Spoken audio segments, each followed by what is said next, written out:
Hey everybody, this is Charles Blair, the mad scientist, with Mastermind Extraordinaire Malik Jenkins, part of the two-team member Jersey Boys. What's up, Malik?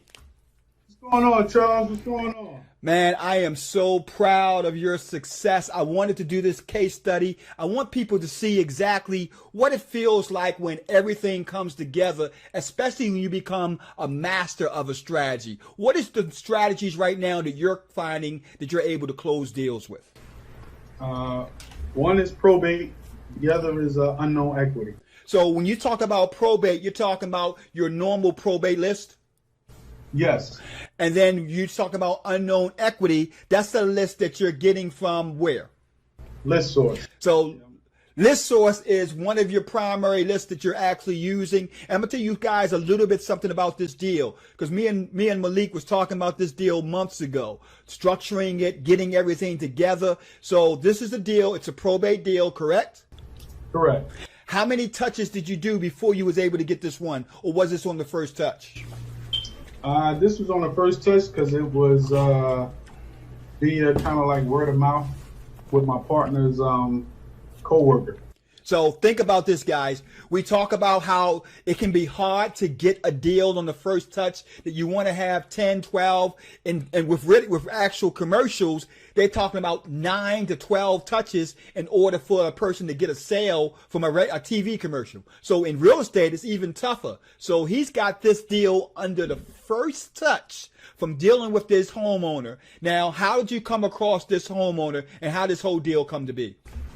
Well, actually, the lady, the seller's daughter works with my partner, Chris. Mm-hmm. And because they're co-workers and she was telling him about the situation, he was telling her that, we buy houses. And, right. Pretty much introduce him to her so, we can talk to her and show her what we can do to help her out of the situation. Excuse me, as far as, wanting the need to sell the property. Mm-hmm. So that's how that came about. And so, from my my knowledge, as far as he and I conversation was, she just told him, I'll let you know at first, and then he stayed on her, mentioned it a couple of times while they were at work. Right. And she told him, hey, listen, I'll see to it that she deals directly with you guys. If you agree to pay me a $2,500 finder's fee, pretty much. So you gave her a finder's fee for actual lead information. So bird dogging do work. Yes, it does. It does. Hey, that saying you say, let anybody and everybody know what you do. Exactly. Now this is the key thing. Malik is in the Mastermind program all the way from New Jersey. Now, is it harder in Jersey to find deals, in your opinion? Because you know a little bit about Maryland, you know a little bit about Philadelphia. Those are the main markets here. What do you think the actual competition is like in Jersey compared to these markets? It's hard. It's hard here to find good deals right now, should I say. It's competitive. Exactly. A good deal won't last long, believe me. So let's talk about this deal. You found out about it, you called that homeowner up, and you got in touch with it. I know when we started talking about this, we was going over what the offer should be. So did they take that first offer, or was it a situation where you had to back that offer up with another offer because it was too low and they wanted to go higher? Yeah, we initially came in, I believe, I told them, I said, we should come in and see if we should come in like at 165, 170. Mm-hmm. And they kind of they objected to that offer. Mm-hmm. And they had their reasons why they needed to be around 200 or what have you. And I just told them, look, well, tell them let you talk to your partner, see what you can do, because then I think they came down to like 185. So I told them, I said, listen, if they're at 185, how about we come up to 175? Because I said anything higher than that, you're pushing it, we may not be able to move it. So we fired back at 175, and they went for it. So they originally was pushing to 200. So you got them to take 25,000 off of that push down to 175. We talk about nudging it up. If you're not insulting them with the first offer, you're not doing your job. So that first offer was to kick the tire and to get them to start talking. So once you got, go ahead. I was about to say, also, Charles, you know, he's good as well as I am at explaining why our number was our number, though. You know what I mean? And why we couldn't pay them that number. And that's an important thing, because one of the things I teach my students is that you have to, I don't like to use this word, but you have to kill them with the facts. Because if you can explain why your number is where it is, even though you're going to make a profit, if you can explain proficiently to the actual seller why the offer you're making is what it is, you can close that deal a large percentage of the time. Because the key to this process is having the seller trust you, knowing that you are an expert and hitting them with facts, not just, well, I want this offer to be at this number because I just came up with the number. You got to hit them with facts. Did you hit them with the comps and all that stuff? Yeah, that's what we was telling them. Mm-hmm. You know, because they was trying to, at first they was trying to get a realtor involved. We was like, yeah, but the realtor is not going to, you know, the realtor is telling you what it would sell for when it was fixed up. Right. That's the number it would be worth if it was fixed up. You know, the property still needs work. You know, it needs this, needs that. And property is in similar condition currently as is. It's going for this. So, you know. That's a huge statement right there, because one of the things we go over is let the seller know, hey, we got properties right now that are active that is looking just as good as yours, that if we got at that number, it would be a better deal than yours. So by doing that, you put that seller in a defensive mechanism where they're able to say, okay, well, if I want this deal, I need to work with these people, because they obviously know what they're talking about and they actually know how this process works. So let's go over the numbers on this deal. You got the property under contract for what dollar amount? 175. And the actual value of the property was how much after repair value? After repair value was 330, 340. So you got a 175 offer accepted on the property for 340. Now here's the key. How much did you wholesale? What was your wholesale profit for both of you guys together? 35,000. So you made $35,000 on this one wholesale deal. And as you can see, guys, that's the check right there with the actual Giants helmet. So you know he's glutton for punishment if he's got a Giants helmet on a check. Because I would just tell you right now, Giants are not known for paying people. So just keep that in mind. He got a Giants helmet on this check, and he's crushed it with this deal. Now, this is the third deal you've done this year, right? Third deal is done this year. And if I was still working at the post office, this is my salary already so far. So you've already made your salary for a whole year, half of the year. Right. So let's talk about those other two deals you closed. What was the profit on the first one? Profit on the first one was 18,000. So you got an 18,000 wholesale flip? Yes. That's an 18,000 wholesale flip. And what was on the second one? 24,000. So you look like your numbers are going up. You went from 18 to 24. Now you're at 35. So I know you got a couple more deals. We've been talking about a couple more deals that you're working on, right? Right. So do those numbers look good? Look higher than this 35? Because right now you got a progression of about 8,000 per deal. Right. Yeah. It's getting there. It's getting there. Okay. I understand. So, but then here's my key. You're not wasting that money, are you? You're putting it back to work. Yes. Actually putting it back to work. After I read, like I told you, after I read that book, Profit First, that's really shed a lot of light on how I should be, running the business when it comes to as you close. Right. Each deal. So, I don't look at it anymore as though, I have, 18,000. No. I have 24,000. You know what I mean? And actually, my 24,000 was actually more than that. But like I said, I let another investor eat off, which was fine. Exactly. And that's what I always say, man. There's more than enough for everybody to eat in this game. So I can't understand why the haters are where they are, man. Yeah, I don't either. Because that one, actually, I would have made 34,000. I let him get 10. You know. You're generous, man. Do you need any family members? This investor itself, we've done some deals together. Right. You know, kind of like, you know, one hand washes the other.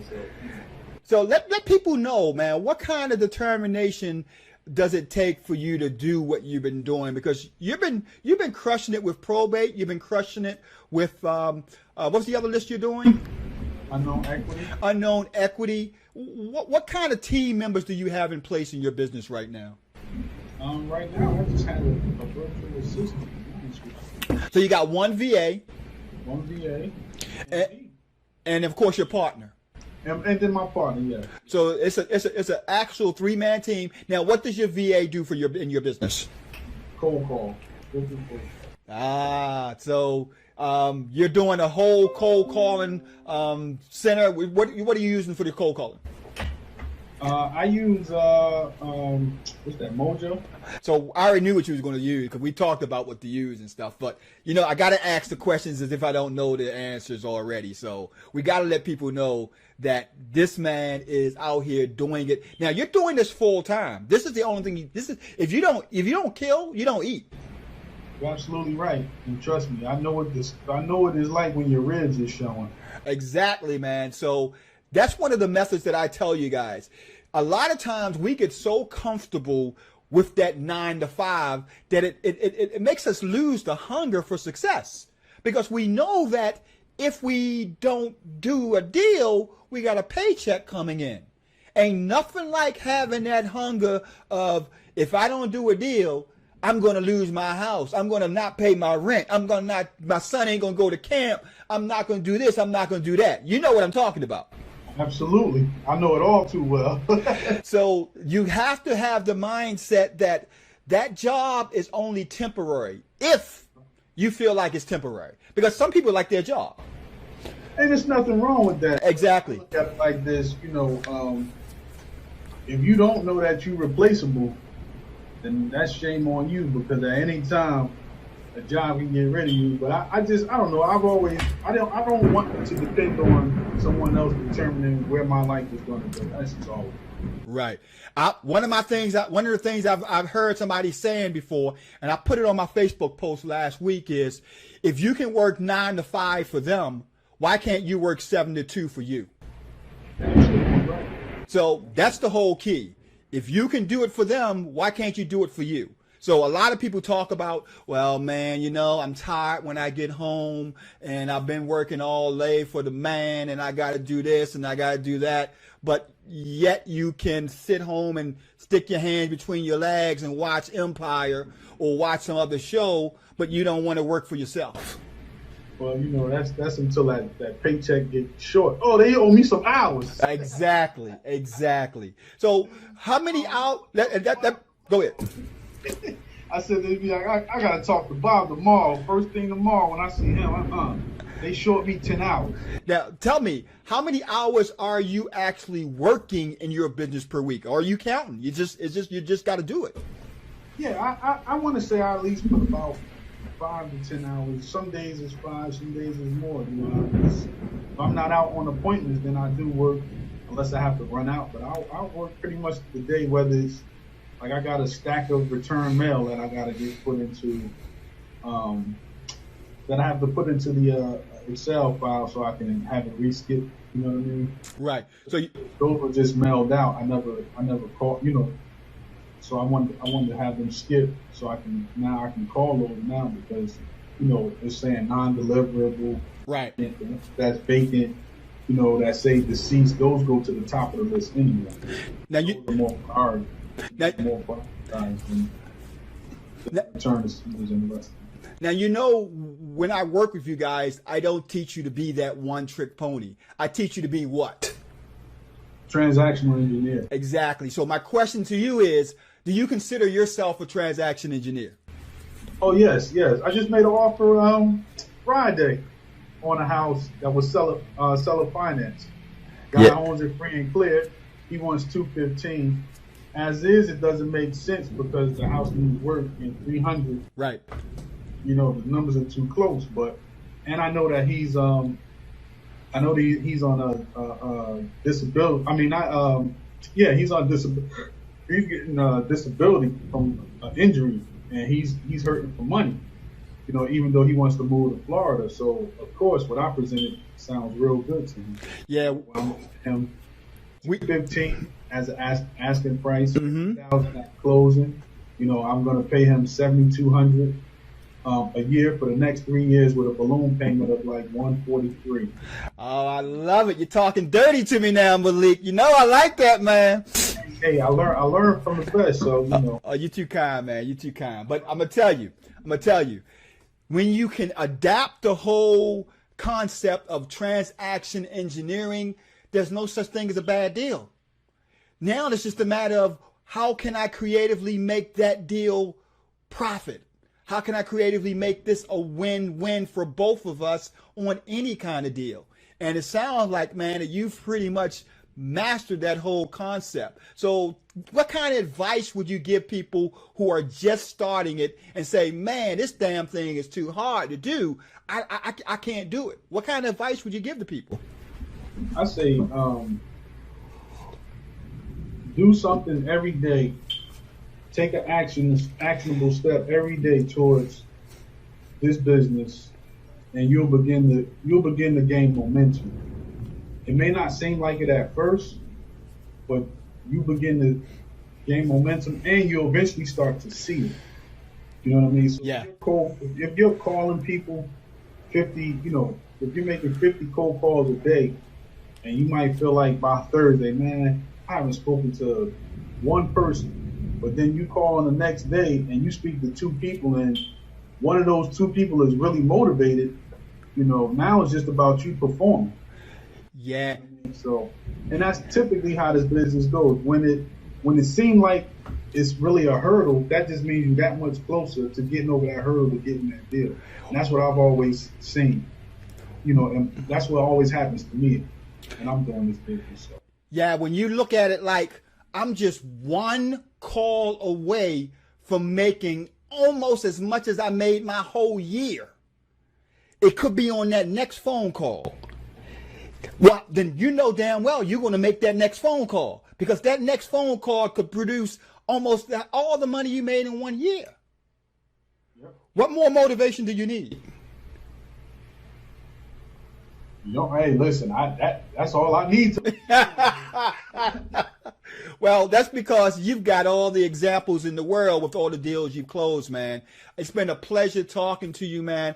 I enjoy mentoring you in this program. Thank you so much. You give back. I mean, when you come to the meetings, you tell people about what you're doing. You help people. I know I got people in Jersey right now who you're trying to bring along, who they just playing that like they got a tooth in their mouth. They just won't come out. So you are just as giving as anybody else out there, man. And I appreciate all you do. Thank you.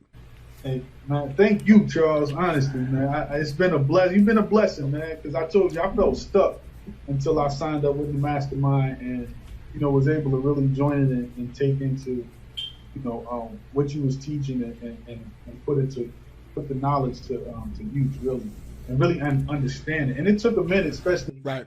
Not that I didn't understand the seller finance, but it took me a minute to really wrap my head around it completely. Exactly. And I think it was more so of me just not just actually me going through it in class, but actually, you know, being able to get out in the real world and apply it and see what the response is. I got a no or not. That just meant I was just once, you know, I'm close. Exactly. But I'm close. You just said one of the beginnings of one of my favorite sayings I tell you guys, and you know what it is. Action plus offers equal profit. That's the key. That's the key. Thank you, man. I appreciate everything. Go ahead. I was going to say, and the other part is 2 things that matter besides that is consistency and persistence. Mm-hmm. I agree with you 100%. Thank you, my man, for taking your time out. I know what you're ready to go do. You already told me what you're about to do. So I know you want to make those cold calls. I know you want to get those visits. So I'm going to go ahead and let you go because I don't want to be blamed for you not making any money. So you go ahead, do what you got to do. take your niece to camp. You know where I'm going with this. But anyway, man, you take care. I gotta get up about 5. You see how early she called me? Yeah. For what? I love her though. She's a sweetheart. She gets on my nerves every time, but I love her. She's a sweetheart. No problem, man. Take care, and I'll see you this Saturday when we do the transaction engineering workshop, man. Okay. Bye-bye. Thanks, Charles. Again, thanks for having me, and I'll talk to you later. Okay, man. Bye-bye. All right.